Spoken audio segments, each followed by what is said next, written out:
Not only did we beat all the cars,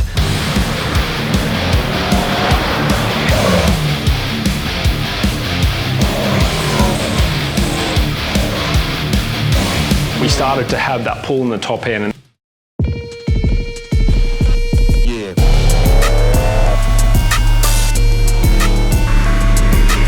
Recently, we went to the drag strip, we took our 300 series there, also invited Jason from All for Adventure, and we compared our cars against a whole lot of range of other cars.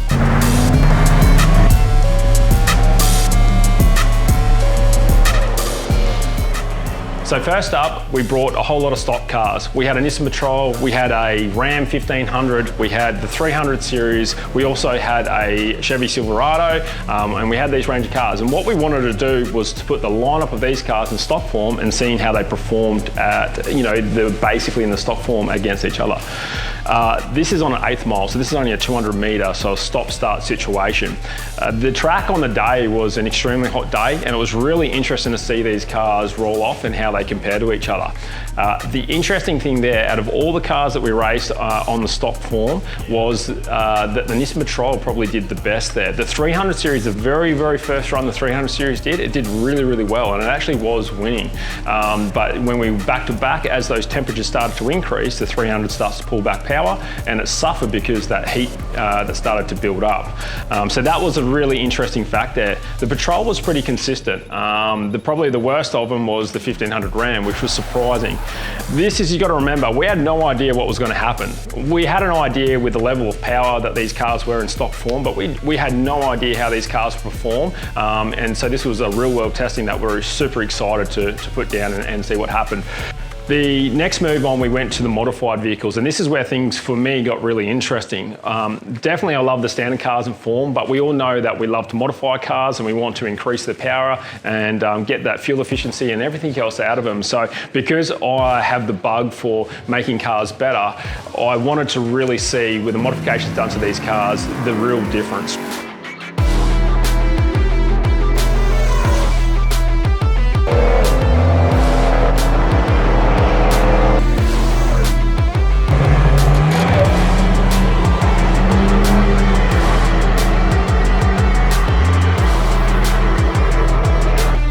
We also had the 300 series lineup, which was my 300 series and Jason's from All for Adventure's 300 series. Now, I understand they're very similar in power. Mine probably makes a little bit more power, so I did have that advantage over him. But the big thing that I had over Jason was weight, and you can see the difference that weight adds to your car. He has a front bar, he has a rear bar, he has, drawers in there with batteries, and you name it. He's got every accessory in that car you can poke a stick at. On the other hand, that car is pretty much how it comes from factory, with 35-inch tyres, JMAC, GVM upgrade, and that's pretty much it. I don't have dual batteries, I don't have any of those other components. The only other components we've added to it is our own stuff, which is like our heat exchangers and snorkels. So when we talk about weight, there's minimal weight in my car compared to his, and you can really see the difference that my car had so much more power in it.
That is it right there. 600 kilos. So identical tunes, identical. Everything, including launch control at 2800 RPM, the whole lot. We've even got the same size tires, but he has 600 less kilos in his truck. And that is the difference right there, right there. I'm what you call a touring truck, and that, we're gonna have to call that thing a bloody drag racing truck. Remember, all from a twin turbo V6 diesel, and literally an upgrade to the water to air intercooler, a fat snorkel and an airbox, mate. It's that simple. I can't believe what, and cost effective, like so cost effective. Basically it's cheap horsepower you can get out of these 300s. Now, we invited 3 companies to come down and showcase some of the car. There's guys from AK Racing, Ken from High Torque, and the boys from East Coast Custom. Now, these guys are the leader in their fields when it comes to petrol tuning. They brought down a Y62 Patrol that was supercharged, a supercharged Ram, there was a Raptor there was also a Chevy Silverado that was supercharged. And with these cars alone, these cars made some big power. Now, I'm not exactly sure on the actual figures, but I believe they're around that sort of 550 rough horsepower. And majority of them are much the same between all of them. And so this was really interesting to see. And it's what we're gonna call sudden death elimination. Simple as that. Basically, off we go, down the straight. Yep, so we've got all the modified cars on the track, so the standard cars have been put away. Basically, whoever wins goes into the next round and goes against the next thing, and then we'll eventually get back to there's 2 cars, and whoever wins, wins. I'm just looking at that red light, goes to white, then to green, and I'm out of here.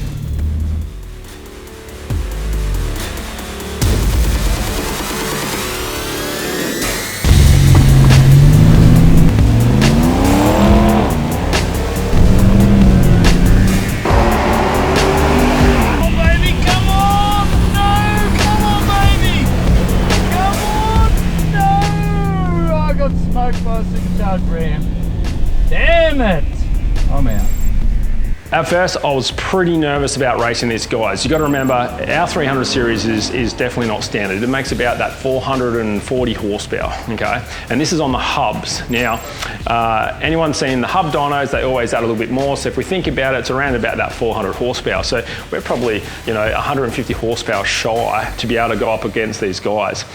But what was really interesting, they all started racing, we started to go through, and as I started to line up, what was really impressive about the 300 series is not only did we beat all the cars, but we started to have that pull in the top end, and that's really where that sequential turbo worked really, really well.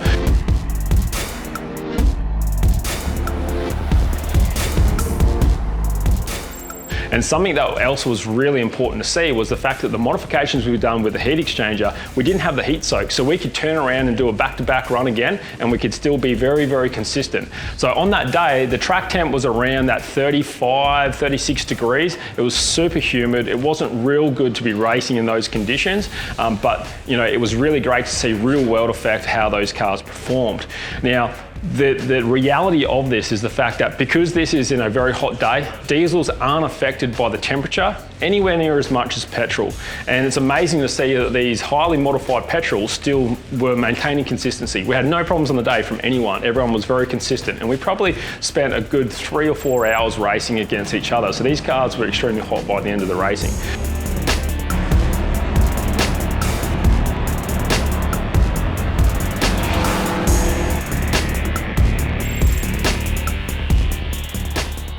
Beat the supercharged Ram, supercharged Patrol, pretty pumped with that. I knew it was going to be close, but I didn't think I'd actually have the win there, so I'm pretty happy with that. Now I've got this Raptor. This will be interesting. I really don't know how we're going to go against this. This car is, definitely seems to be pretty quick on the track, so it's going to be really interesting to see what happens here.